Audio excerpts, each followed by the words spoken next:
We'll start with the general structure before moving on to the tactics beyond that. The Galaxy played a 4-2-3-1, but Uriel Antuna on the right tucked in usually, putting 4 men in the Galaxy midfield, as Fabio Alvarez also dropped deep on several occasions from attacking midfield.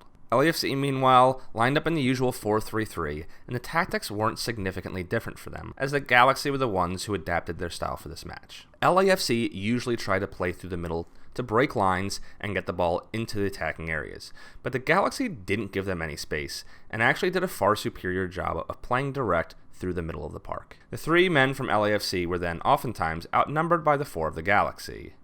However, LAFC often got help from fullbacks, usually Steven Beitashour, tucking inside and acting as an additional defensive midfielder.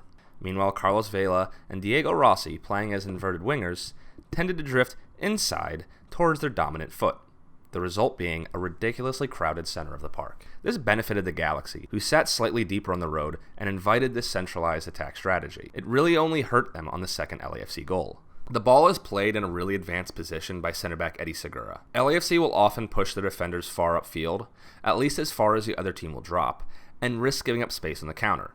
Now look how the teams are situated.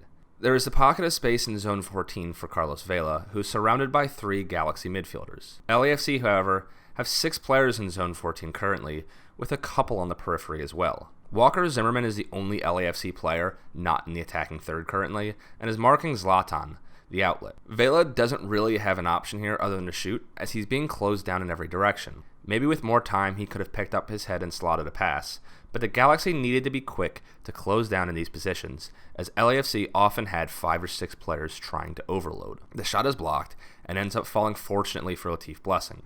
Both the center backs step up to make this block, and only one is needed to step. On top of that, the fullbacks were fairly wide, and this is a rare instance of them not tucking in. Blessing is onside as the outside backs didn't step with their center backs, and he can pick up the ball in the box. On one hand, zone 14 is one of the most dangerous areas of the ball, and this is a reason, as it's hard to prevent opportunities from happening even by chance.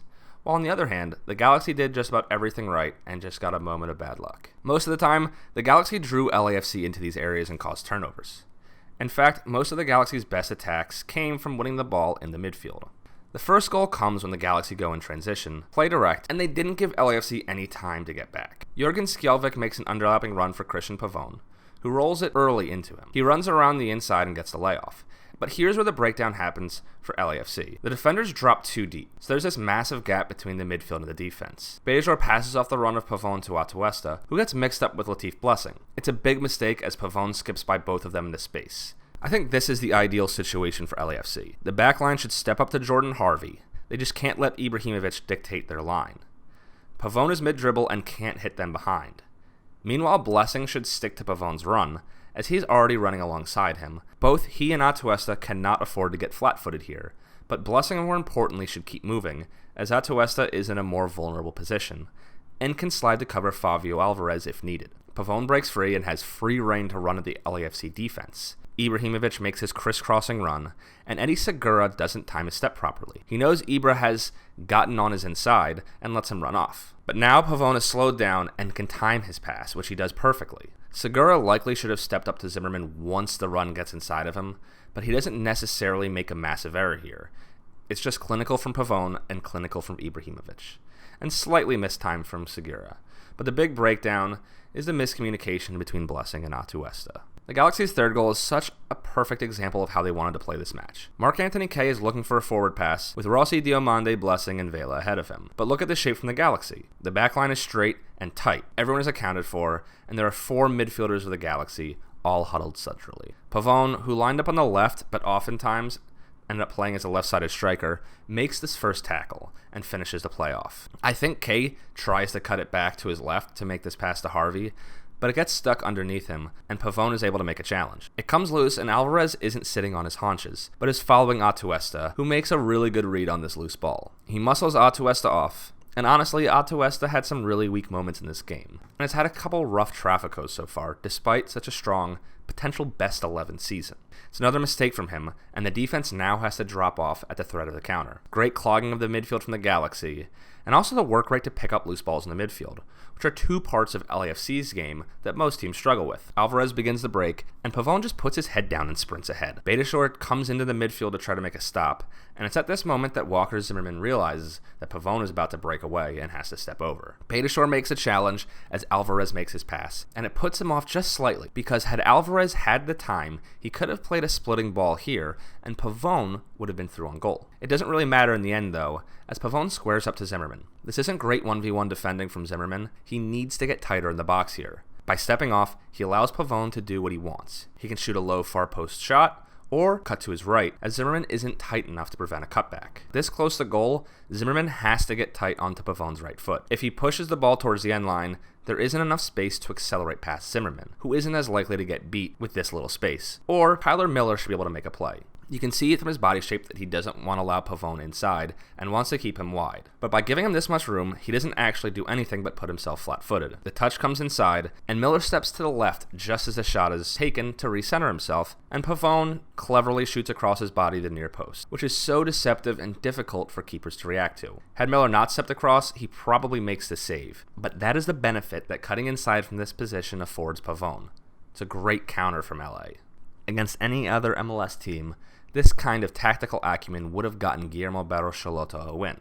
But LAFC, despite usual dominance and control in the midfield, especially on second balls, had a really solid plan B in the form of its wide play. You might have heard of Diego Rossi and Carlos Vela. The flexibility for Rossi and Vela to cut inside and allow the fullbacks to overlap, or stay wide and have the fullbacks tuck in, meant that whatever the Galaxy were ready for, LAFC could then counter with a change of runs. Look how many men LAFC have up the field. All three midfielders and all three forwards. The Galaxy try to clog 6 men into zone 14, but K still gets this pass beyond all of them to Vela. This is the area that Vela had the most success, playing off the outside shoulder of Jorgen Skjelvik, and how he scored the equalizer.